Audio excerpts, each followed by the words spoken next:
Before I introduce our panelists, we're here to talk about community economic development and all facets of that: entrepreneurship, tourism, energy, whatever you guys want to talk about, whatever the panelists want to talk about. But before I introduce the panelists, I just want to take a couple minutes and frame this discussion because I think we hear a lot about the term community economic development, but do we all have a kind of a shared opinion of what that means? And I think until we do, it's kind of hard to make good decisions as a community. Rory, go ahead. So I'm just going to take a few minutes to talk about that.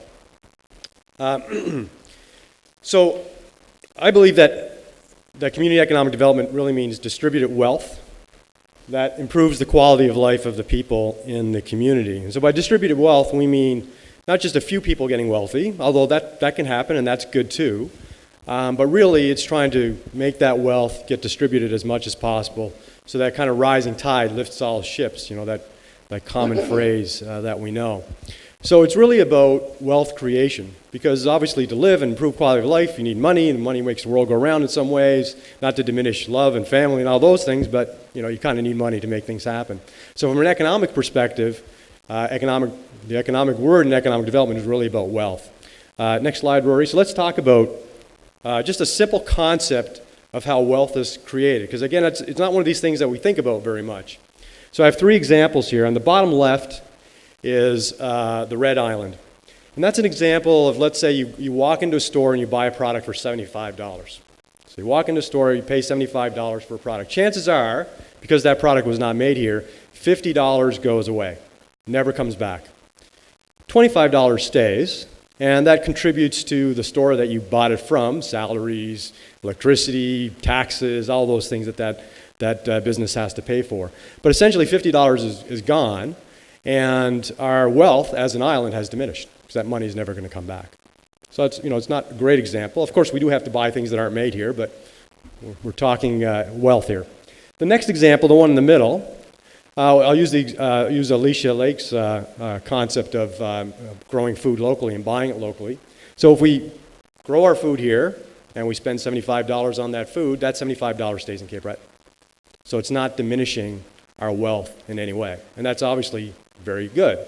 It's not necessarily creating wealth yet because we're just really moving money around. We're moving money from consumer to the farmer and back to the consumer and so on. Still very good, much better than buying the product made elsewhere. The next example is when the product is made in Cape Breton and sold elsewhere. When that happens, people from away send their money to Cape Breton. It might be the entire $75, it might be less depending on the materials made to manufacture that product. In the case of software, generally all the money comes back to Cape Breton. When that happens, guess what? Wealth goes up. The amount of money coming into Cape Breton goes up. And you can repeat that example in other sectors. Tourism, for example, when somebody brings their money here, leaves it here, wealth goes up. So wealth creation is really about trying to keep as much Cape Breton money here, and more importantly, try to bring new money from away. So this is not a buy in Cape Breton message. This is a made in Cape Breton, sold elsewhere message. That's really what builds wealth. So let's go right to our panel now. We'll go to the next slide there, Rory. So I'll start with Bob Pelly, who's to my right here. Bob has been an entrepreneur, a business executive, and is currently InnovaCore's regional manager for Cape Breton and Northern Nova Scotia. Bob is focused on enabling technology companies to grow, and he's focused on fostering an entrepreneurial culture in the community. Welcome, Bob.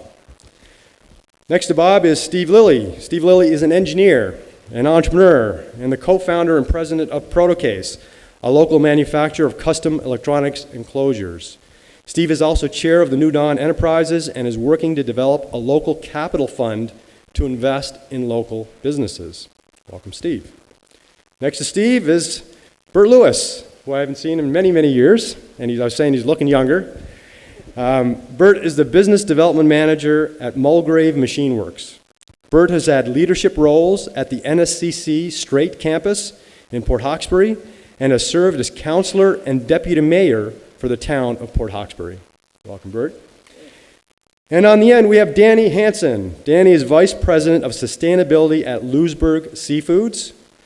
Louisburg Seafoods recently launched C++, that's SEA++, a little play on the words, the letter C++ if you're a programmer.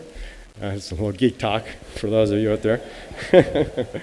A process for identifying and partnering with innovators to create new processes for a traditional industry.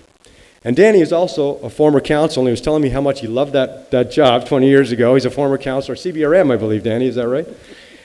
So he certainly has some interesting perspectives to share with us. So what we're going to do is, just like we did before, we're going to give each of our panelists 2 minutes.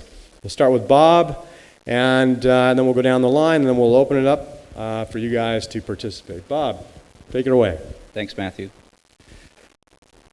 As Matthew says, I've spent a lot of time working with technology companies and startups to create local wealth. And we do that because the companies are headquartered here. The headquarters is where the wealth is generated and remains. For the past 150 years or so, we haven't changed our approach to economic development in this province, and it needs to change. The traditional approach has been to import industries or import branch plants where, yes, it creates some jobs, but a bulk of the wealth then leaves the island. Kauffman Foundation did a study recently that shows that most job growth actually comes from new small firms. We have to stop swinging for that home run from an economic development perspective. It's time to switch to a much better strategy and go for base hits. It's the smaller bets. Some won't make it, but that's okay. We'll still have success through smaller wins. There's no silver bullet in economic development. What we really need is silver scattershot. Can we do it here in Cape Breton? Yes, we can. Entrepreneurship.com has recently recognized Cape Breton as the fastest growing startup hub in Atlantic Canada. How have we done it? It's been on small bets, one at a time.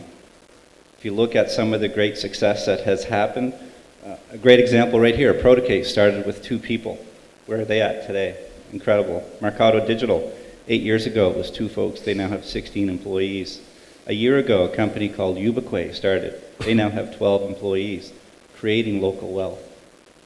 Our startups have people challenges. We're looking for middle managers, technical development skills. So my call to action is to have you to tell your friends who are away that there are opportunities in technology in Cape Breton. Thanks. Thank you, Bob. And just to add a point, emphasize a point that Bob made about profits staying locally, very important. So quick example, quick comparison. So a lot of times we hear people talking about we need more government jobs in Cape Breton, more federal jobs, provincial jobs, which would be helpful because it's good money coming in, it's secure, there's probably some good pensions and stuff going on, very good. But there's no profits that come in with that. Same with a branch plant.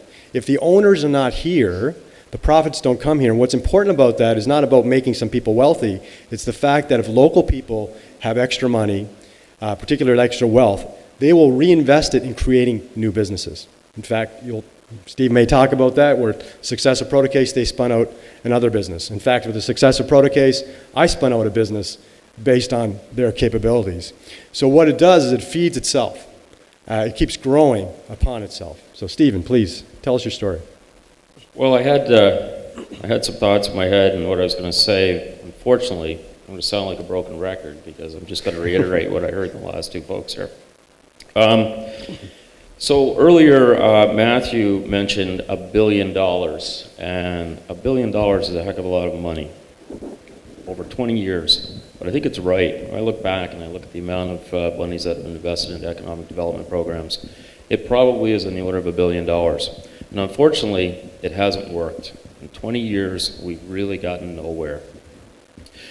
So from my perspective, we need to focus on what I believe to be the right types of companies to invest in that will allow this community to grow and this community to be one of wealth and success.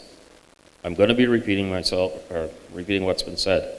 But if we don't bring in money from outside, if we don't export, all we do is we turn money around inside our economy, and a little bit of it every year just trickles away. We end up with nothing. We die. That's what we've been doing for the last 20 years. The other piece that's so important with this is the money that we bring in from our export-oriented companies, it has to stay in the community. The only way it can stay in the community is if we have local ownership. Local ownership allows the profits and the revenues and the benefits of these companies to stay in our community, to be spent at our malls, to be spent at our restaurants, to be spent buying cars. That's what wealth generation is all about. It's not just about jobs, it's about generating wealth. The other major problem we've had in focusing on these types of companies is the fact that we've never been able to find good, solid investments in these companies. The Community Economic Development Investment Program, which is a provincial program, what I consider to be one of the most successful provincial programs created to date, allows folks in the community to invest in local companies. The program that they had in New Dawn has raised over $13 million it's entirely been invested in local companies, and from the perspective of the investor, it allows you to take your money that would otherwise be going offshore to Ontario and what have you, stay in your community, invest in your local businesses, and you get a nice little 35% tax credit on the end. So my quick call to everybody is, if you haven't thought about it, think about investing in your community, think about investing in your people in the community. It's a good thing, and it will make us succeed. Thanks. Thank you, Steve. Bert. Yeah, full disclosure, I am a recovering politician. I'm currently deputy mayor on council in Port Hawkesbury, but that is has a short window of another 2 weeks, I believe, and then I'll be devoting 100% of my time to the private sector. Now that we have that out of the way, you'll hear some repetitive themes here as well. Government economic development has not worked, not for 20 years, not for 30, 40, 50 years. It's systemically, it's set up to fail. And I accept some of the blame for that because I've been involved with that on boards of NSBI, on the boards of the Nova Scotia Job Fund, with RDAs, and anyway, it just does not work. They've missed it's missed every target they were looking for. Our population is getting smaller, GDP is going down, so by any measure, it's not worked. What do we need? How do we fix it? I don't have the magic answer, the silver bullet, but I can tell you that we need one united voice. A couple of years ago, there were 45 economic development groups in Cape Breton Island alone. 45 for such a small place. It's fractured, split, weak. Give you an example, container terminal ports. They've got one in Halifax operating at 50%. You've got a deep, deep harbor in the Strait of Canso with a limiting depth of 90-some feet, and yet they spend $35 million to dredge the harbor here. That makes absolutely no sense to me. What do we have to do? Accept the reality and plan for it. We have a small population, there is out-migration, deal with it. We're not special. We don't warrant special treatment from anybody. The people in Halifax and Ottawa, their eyes just roll over when we talk about how needy we are and why we're special. We're not. They're looking for solid business proposals. The money is there, but those solid proposals have not been coming in. And I'm out of time already, so I'll pass it over to Danny. Thank you for your perspective, Bert. Thank you. I was only in there for 5 years. I couldn't stand it, and I didn't reoffer. So I'm not going to talk anymore about that. Okay. In the last 20 years, $1 billion, I'm sorry to say, is not the correct number. It's $2.6 billion. Oh, boy. Okay, I've been following it for 25 years here. Wealth creation is exactly what we're doing here, and we shouldn't apologize for it. But branding Cape Breton and connecting to communities is what we're doing here today. Okay, and doing a social development was your ask, and I'm going to try to focus on that. Same as the lady in Halifax with Blooms and Bushes there, Blooms and that. But communities and volunteer groups must invest and lead without government. But come together with the industry. Don't be scared of the industry. Come together in the industry and the community groups work, because the one I work for started with hook and line baiting at 12 o'clock at night, a boat, And then he grew his companies from there. From Cape Breton, we only hire Cape Bretoners. I advertise for only educated Cape Bretoners, and I work on the hub branding approach, where you take your seafood, and you're absolutely right. We send $60 million overseas, and that money comes back to Cape Breton, and he invests it back in Cape Breton. My job is to find the whole low-hanging fruit, and that's your job when you're talking about community development. And C++ was coming out to the youth and the small people. So please, let's start our small little businesses and everything like that, but work with the community, with the businesses. No, go to the government offices. Go there later, after you've sorted it all out. Okay? Too much running to the government first. Jim doesn't allow that. If we're going to do something, we're doing it. If we get government help later, that's fine, but we're doing it. Okay? And I suggest small businesses do the same thing. Okay? And branding Cape Breton under a social plan is where we got to go, and staying with our own youth. We're moving forward now, and we'll keep going. Thank you. Thank you, Danny. Thank you to the panelists. So we'll open it up. Don't forget, you can go to getterdone.net, click on the live comment button, and post your comments. And we've got our first question or comment or pledge in the back. Hi, my name's Dave Williams. I have more of a challenge to people than I guess I will pledge to do it, but here it is. Community economic development is not much different than darts and curling. It's a bit of a club. So, when we look around here, I see a lot of familiar faces. And so if I decide to do something in my community, spend $1 or so, and I grab a friend from here that I see, then it's not really much net gain.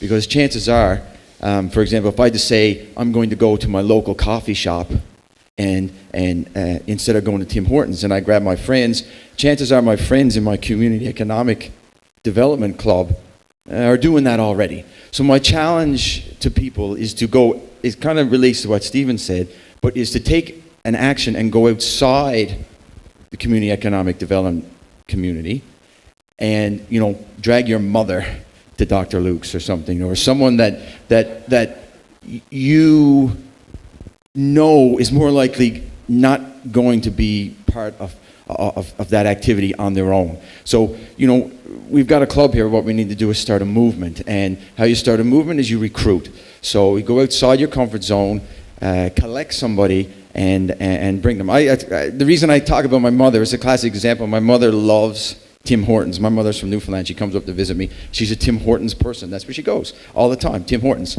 And so when she came up here, I said, well, I'm going to bring her somewhere else. I'm going to bring her to Ugly Mug or Dr. Luke's or whatever, which is a local establishment.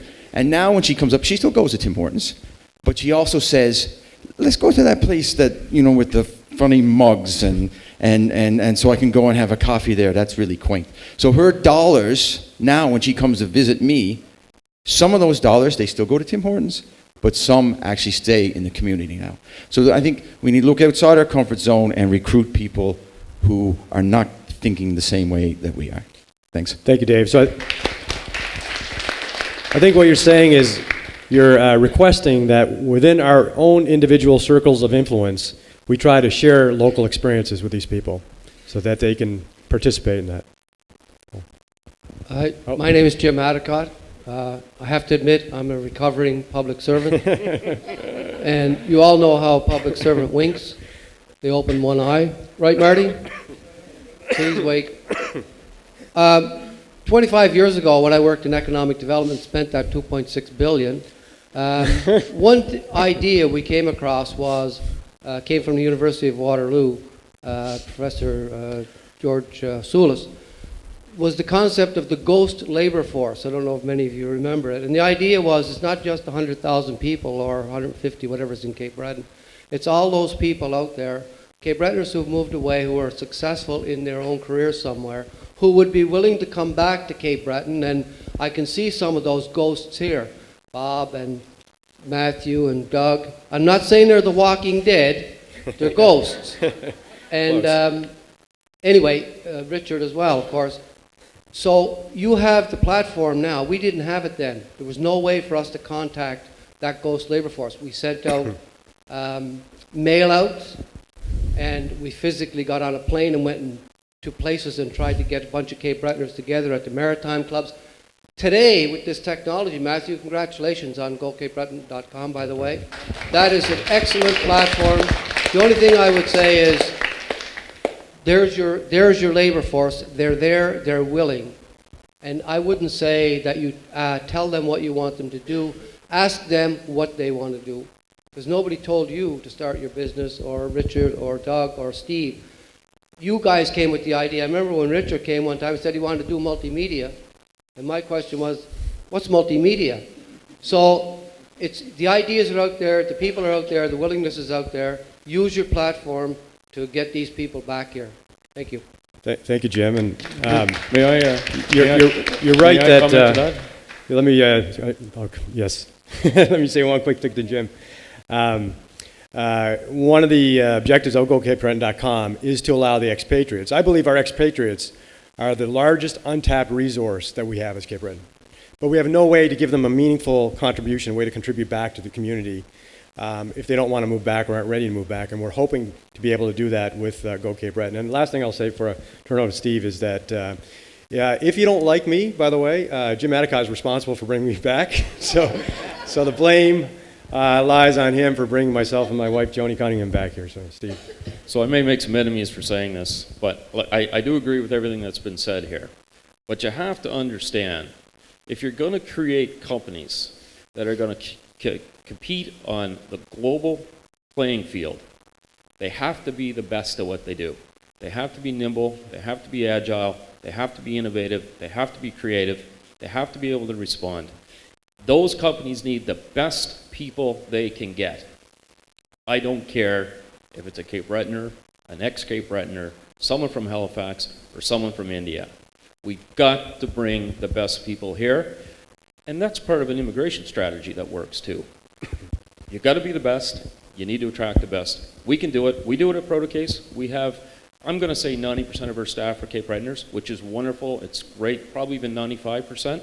But sometimes we find someone from outside who just fits the bill. That's a good thing. That's definitely a good thing. Thank you, Steve. Danny, did you want to add something? It is definitely a good thing, there's no question about it. But I do wish the energy to be used to recruit Cape Bretoners that have went and got their education and are living away because our economy collapsed. And there's lots of industry here that's not high-tech that can use the return of Cape Bretoners or the ones that are here and encourage them. We have to show the youth, like right now you have a municipal election going on. There's some young people, there's a young lady running out in our area, heavy in economic development. We have to give them a chance. That's my thing, give them a chance. Okay. Thank you. I see that Andre's added the profit coming into the community also supports the social sector via donations, sponsorship, attendance at events, and so on. And I've definitely seen that as well.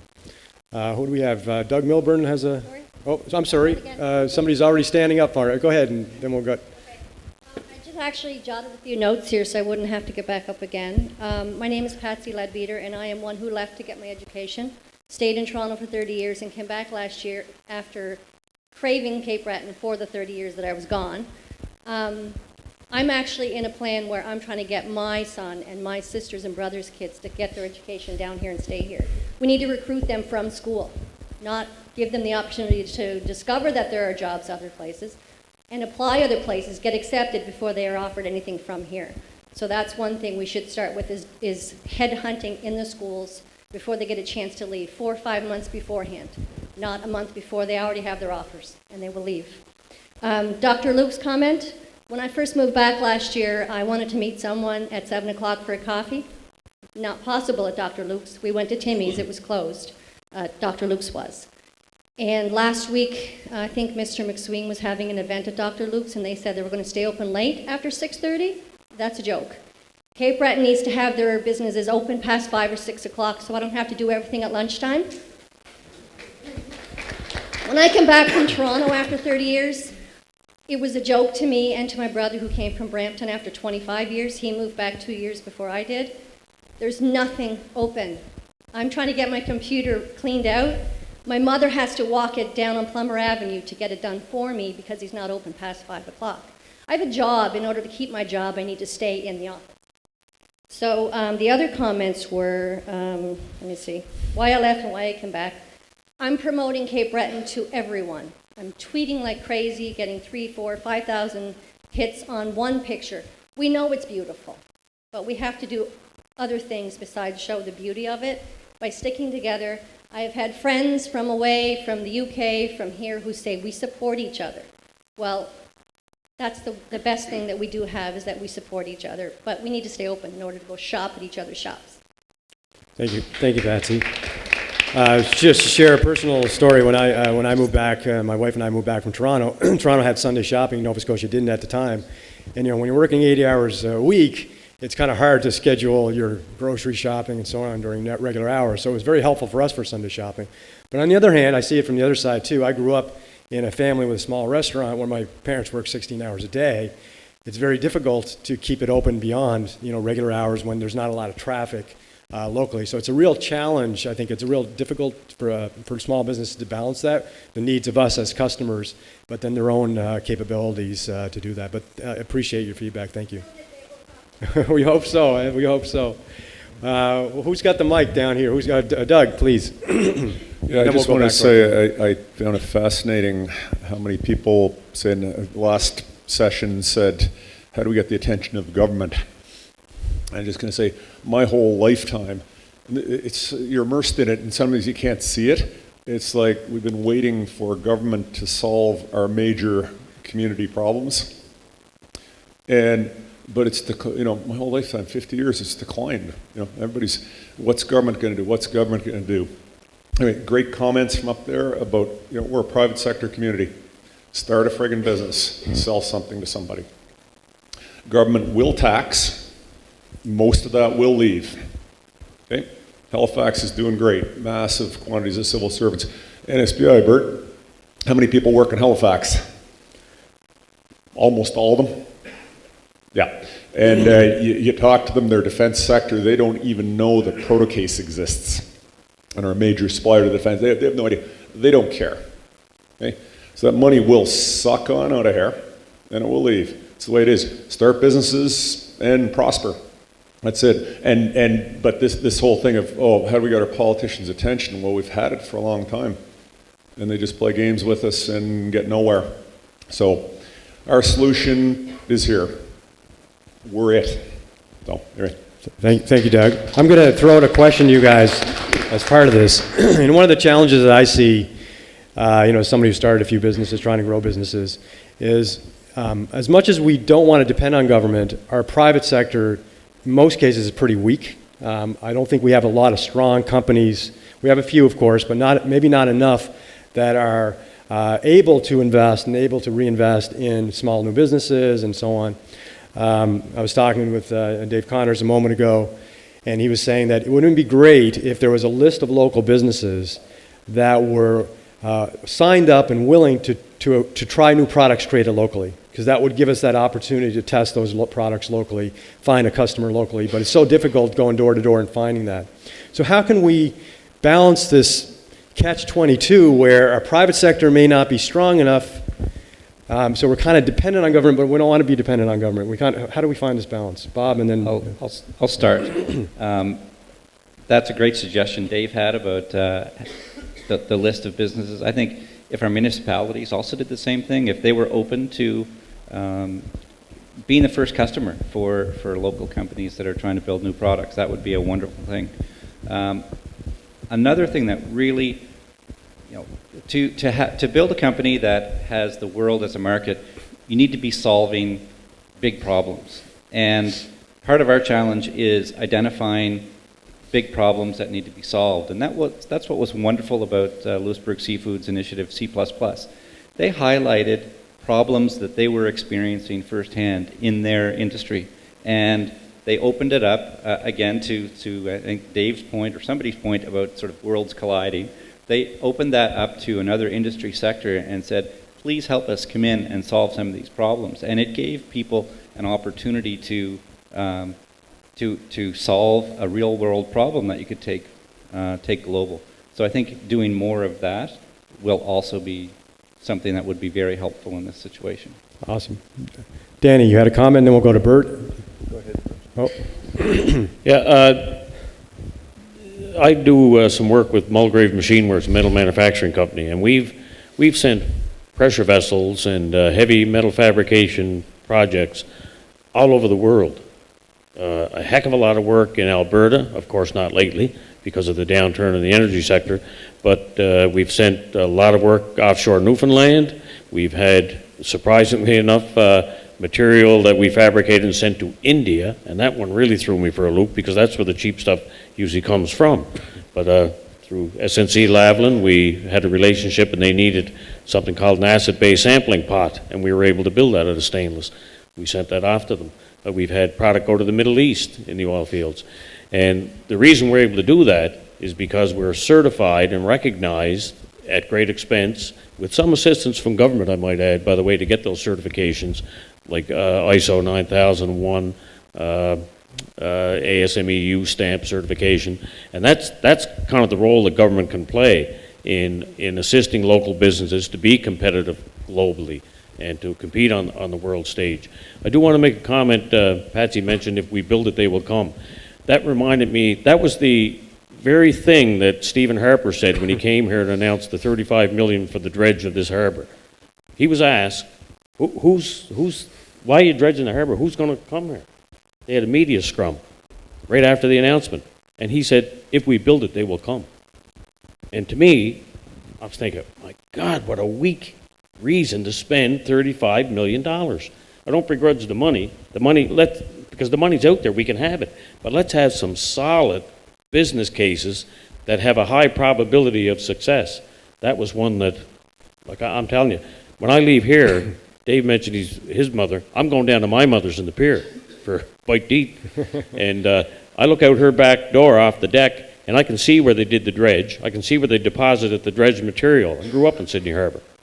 And I would bet money I hope I'm wrong, but you'll never see a container terminal over there.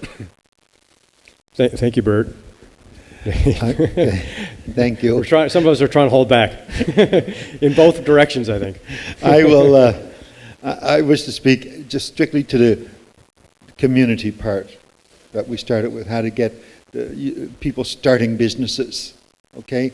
And it's just like when we say no government, we're not saying no government at all involvement, but make your case, get your gut work, and make sure it's what you want to do, and match up with the private sector, and start your process for starting a business. Smaller is better. Okay, like Jim's companies, he's got 9 or 10 of them. They're all small in Glace Bay, North Sydney, Louisbourg, Canso, in between and all that. But you build it as you're going. But you can't build it without connectivity. You cannot. Okay? You cannot build today without connectivity. If you start a small company today and you wrote your business plan on government's requirements and projected your financial statements on projections you have no idea about, that's just blown, well, I can't say it, but that's just wishful thinking, all right? You got to be more realistic in your approach and get the gut working and talking to your friends and come outside of your circle if you're going to start a small business in the community. Get outside the circle. Come and find the businesses that are around you to help you, and they don't have to be the same kind of business you're doing. We're in fish. I'll help anybody in IT. We got managers, one sitting right down there, Adam Mugridge. He's IT, okay? So reach out if you can to all of us, and let's work as a team. Then look at what government has. That's the way that I believe it should work. Again, create a sphere, a social atmosphere of a sphere. What's in your community? What's in your circle? And reach out to others so you can get the export dollars coming in here. Because to get the export dollars to come in here, ladies and gentlemen, meeting the certificates and all the requirements, you can't do it as a small little business. We have to work together because there's so much market out there. We don't have to compete here in Cape Breton. You'll never fill it. But if we work together, we can do part of it. Thank you, Danny. Steve's going to take a minute, and then we'll go back to the audience. Yeah, very, very quickly, my thoughts on this. Here's what governments can't do. Governments cannot pick winners and losers. Well, in fact, they might be able to pick losers, but they're not picking winners. Nah, that's not fair. They can't pick winners and losers. So they can't be in the position of deciding when investments are going to be done, who we invest in. And the problem is government people think they can pick the winners and losers, and that's a problem. What they need to do, and when I look at success, and I said it earlier, they could do things like put in place a program like the Community Economic Development Investment Fund. And all that does is encourage people in communities to invest in their communities, and the government in turn provides a little financial kick to those people investing in those communities. That's what they can do. That's what they should do. They should stay out of the business of picking winners and losers, and create tools that, you know, enhance economic development, enhance investment in our communities. Thank you, Stephen. A couple of things before we go back to the audience. So Steve has been talking about what's called the CEDIF, the Community Economic Development Investment Fund. CEDIF, C-E-D-I-F, you can Google that. There's also the Equity Tax Credit, ETC, Equity Tax Credit, you can Google that as well, government programs to support private investment. A couple comments that came online. I see somebody talking about downtown development, very important in all of our downtowns. That's a big challenge. In fact, when we launched goCapeBreton, one of the first articles that got real traction was an article written by Rory Andrews. Some of you may read Rory's wonderful writings. He's up there controlling some of this stuff. And he wrote about downtown and his view as somebody who grew up here but moved away and came back. And he got lots of great comments. So I encourage you to have a look at that. I also see somebody who said that goCapeBreton helped them in their move back to Cape Breton. Whoever that is, we got to give you a T-shirt and a hat before you go. Just go, make sure you go to the corner. All right, so right there in the orange. Or do you have a microphone? Yeah, down. Oh, I'm sorry. Does somebody already have it? Yeah, I have a Okay, so microphone. then we'll come down to the lady in orange here. So go ahead, please. Okay. Yeah, my name is Mike McPhee, and I'm representing a new society in North Sydney called the Victory Park Society. I'm sorry, what is it? It's called Victory Park. Victory Park.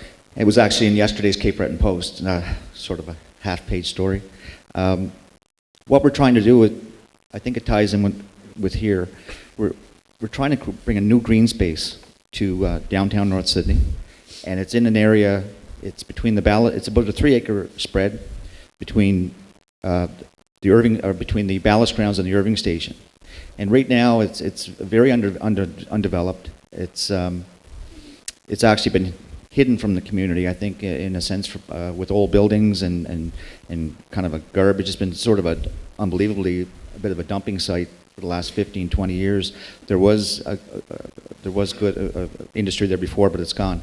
But we're part of a group now that's trying to bring a new multi-use green space to the area, which will have, like I say, green space playground, but also key thing being shops and that type of thing for economic development. And the big thing of what we're trying to do is it's to help the locals, to give the locals a space and tourists. But a big part of it's going to be to try to take advantage of the over 300,000 Marine Atlantic passengers that pass through North Sydney every year, and to give them a space, place where they will come. And it's at the end of town, so we're hoping that with the location, it will cause the passengers to actually walk through the entire town to take advantage of the space. So I just wanted to mention that I'm here, part of the Victory Park Society, and again, this will also, I think, tie in with the idea of bringing dollars into Cape Breton from outside. So I'm just, you can check us out on Facebook, and I just hope that the community will get behind our project. Thank you, Mike, and I encourage you to share that on goCapeBreton.com. We'll share it with our thousands and thousands of followers and try to get you as much momentum as we can. Now, this lady up front in the orange has been trying to ask a question, so I'd like to make sure we get the microphone down the front here, the lady in the orange. And then who's next? There and there. Okay, so we'll go Eric afterwards. Mine we isn't. We only have about 5 minutes left. Mine so. isn't a question; it's a comment. Oh, very I'm good. Margaret Gallinger. I live in Bay St. Lawrence, which not even everyone has heard of, necessarily. I don't really believe in the direction of community economic development. I've lived in Bay St. Lawrence for 40 years. I'm a librarian, professional librarian. I came there and I fished. I also started up the gym, saved the local school, called that meeting.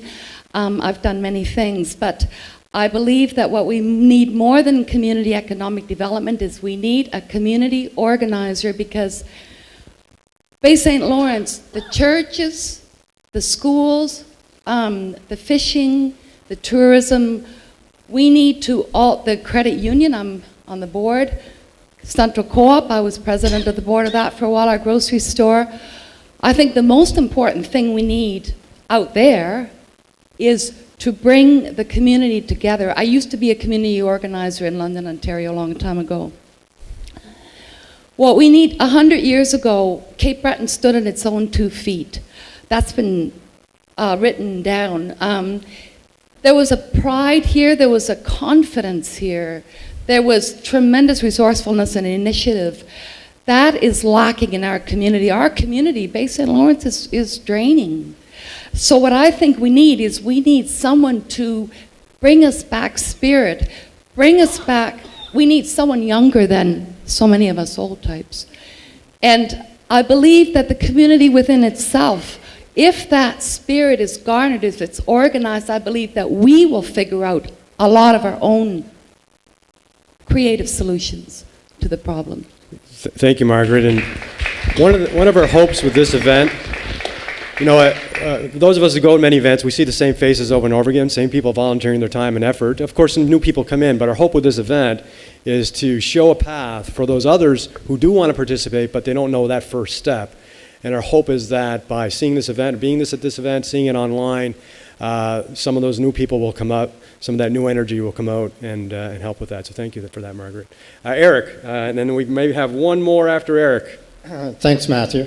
I'm Eric Leviton-Reed. I work with New Dawn Enterprises, but I'm also on the board of a youth development organization in Sydney Mines called Community Cares Youth Outreach. And the comment I want to make is to kind of make a link between this panel on economic development and the previous one on social development.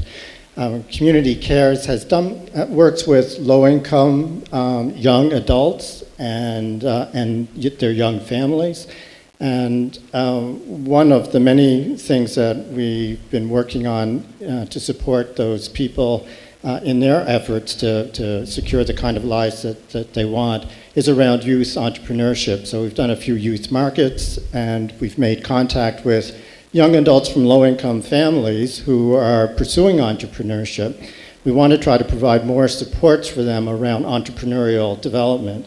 We also want to provide opportunities for the children in those families to have some of the future options that can really benefit them to make the sort of life that they're looking for.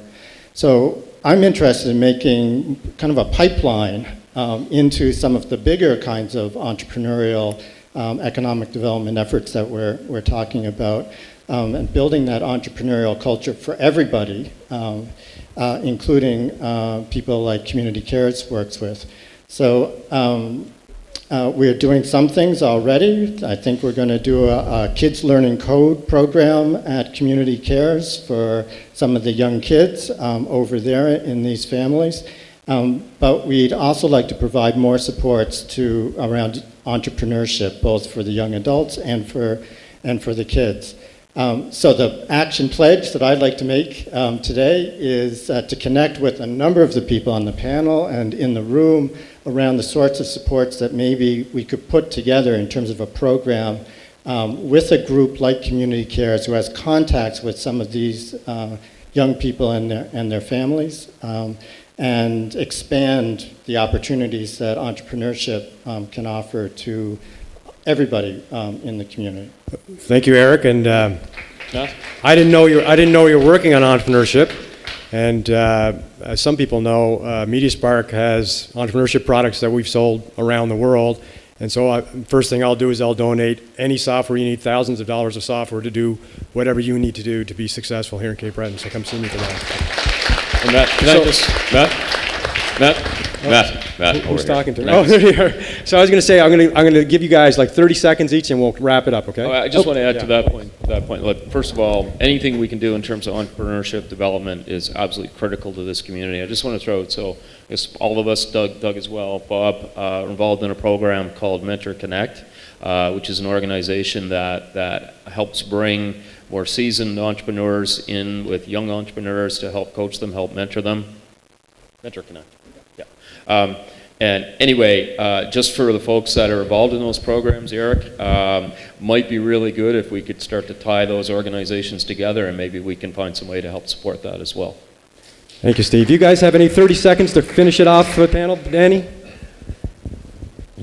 Yes, I'd like to close with saying that, we came in here to find a community, how we can work together and start small and never mind the bigger ones. And mine is by connecting each other, collaborating with each other and sharing it, but moving the brand to Alicia's doing in hubs. Okay? If we move the brand to CBU, we move the brand of the whiskey in Victoria County, we move the brand of the rum in Louisbourg, our chocolate, our fudge down here, our Cape Breton products down here, and brand it and move that as small groups in our communities. We produce more stuff to move a brand than anybody does. In that way, you're all getting involved, and you're in a hub that's being run by private sector, and stay away from the government. Okay, and let's try that for Cape Breton, and that way the business people are there and the community programs are there under Alicia's program of hub supplies, not just vegetables, it's all brands. Thank you. Thank you, Danny. Bert, and then we'll leave it to Bob, and we'll finish it off. Bert. The idea of looking to government, I think everyone agrees that's not going to work. We have the resources, we can do it ourselves, but we are an island as well, and sometimes the island mentality gets in our way of being successful. There are a lot of great ideas outside of Cape Breton, and in particular the people who are from Cape Breton who have moved away and have become very, very successful. There are people from Cape Breton who are living in California and have real estate that is probably greater than the total of all the real estate on Cape Breton Island. And like, you know, and we have names of these people. They are well known. People like Lou Maroon, you know. And CBU has capitalized on that. They have a business advisory group of people from away who come back to Cape Breton and advise on, provide mentorship. Nova Scotia Business Inc. has a program called Connect Nova Scotia, and primarily it's people from Nova Scotia who are living away and have seen different things that those of us who are here on the island haven't seen probably, and a new way of doing things. And that, I think, is very, very valuable and may be the very thing that we're missing out on. If we, as Dave said down there, if we could each leave here, go out and connect with someone else to get them involved, this thing could snowball, and we'd be very successful, more successful than the Trump bump. We'll hear about that next panel. Bob, you want to finish the panel here for us? Sure thing. Cape Breton is clearly a place of creativity and inspiration, and if you look back in our history, we've inspired people like Bell, Marconi, dare I say, Lily, Milburn, Giorgio. I will put you guys all together in the same group. So I encourage you to tell your family, friends who are away that you can do it here in Cape Breton. It is a great place to start a business, run a business, and grow a business. You can do it here as well as you can do it anywhere. So that's what I would leave you with. Awesome. Thanks to Bob Pelly, Steve Lilly, Danny Hansen, Bert Lewis, and you guys for a great conversation. We'll take a 7-minute break. You cats, get back here in 7 minutes because we're running out of time. Take a photo booth pledge, get a nice toque right on the walls, use the website. Thanks very much. Get your coffee, tea, and come on back.